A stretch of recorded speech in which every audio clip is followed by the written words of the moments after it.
আসসালামু আলাইকুম বন্ধুরা। আজকে আপনাদের দেখাবো আমার ছাদের বাগান এবং আমার যে কিছু মুরগি আছে সেগুলো দেখাবো। এগুলা বাচ্চা কিনেছিলাম আমি, সবগুলোই ছোট বাচ্চা ছিল। তো এখন মাশাআল্লাহ ডিমের উপরে এসে দেখানো, ডিম পারেনি, তবে ডেকরি হয়ে গেছে, বড় হয়ে গেছে।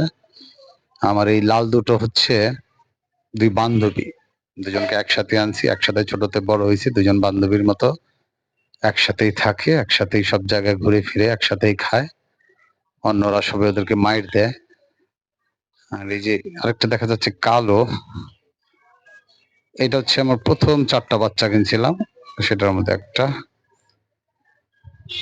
খুব ভয় পায় ওরা, খুব ভয় পায়, একটু শব্দ হইলে ভয় পায়।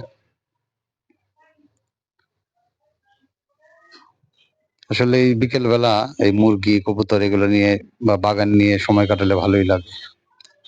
এখন দেখছেন এটা হচ্ছে স্পাইডার লিলি। আমার ছাদে অনেক পুরাতন এই গাছগুলো, প্রতি বছর এই বর্ষা মৌসুমে এই ফুলগুলো ফুটে, স্পাইডার লিলি বলে এগুলাকে। এগুলো হচ্ছে কারি পাতা, এটা জবা ফুল, লাল জবা। এটা হচ্ছে বেলি। এই গাছটার অনেক বয়স, কিন্তু গাছটা ছোট, বামন হয়ে আছে। এটা বেলি। আমার নিজের ছাদে এটা বেলি ফুল ফুটেছে, অনেক স্মেল এই ফুল। এগুলো সব বেলি ফুল। এখন যেগুলো দেখছেন এগুলো হচ্ছে এলাচ ফুল, এলাচ। আমাদের ছাদে যে এলাচ গাছ আছে, এলাচ গাছে ফুল ফুটেছে। এখনো এলাচ ধরেনি, কিন্তু অল্প স্বল্প ফুল ফুটেছে। এটা এগুলো হচ্ছে এলাচ গাছ, এলাচ গাছের ফুল।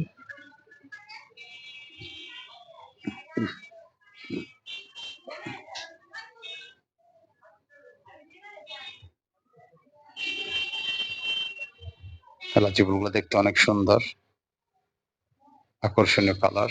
এগুলো হচ্ছে আমার গাছে করম চা, ছোট একটা চারা গাছ। এটারও মোটামুটি বয়স অনেক হয়ে গেছে। অল্প কিছু করম চা ধরছে, এবার খরার কারণে করম চা গুলো সব ঝরে গেছিল, অল্প কিছু করম চা আছে। তো আরো কিছু গাছ আছে, ওগুলোতে ফল টল ধরেনি বা ফুল আসেনি, যার জন্য আপনারা দেখেনি। এই হচ্ছে আমার প্রিয় ব্রাহ্মা। 3টা ব্রাহ্মা আনছিলাম, 2টা সাদা আর একটা হলুদ। আপনারা যারা আমার পুরাতন ফলোয়ার তারা হয়তো বা দেখে থাকবেন। এই একটা ব্রাহ্মাই আমার বেঁচে আছে এখনো পর্যন্ত। ও হাটে একদম রানীর মতো, অনেক সুন্দর।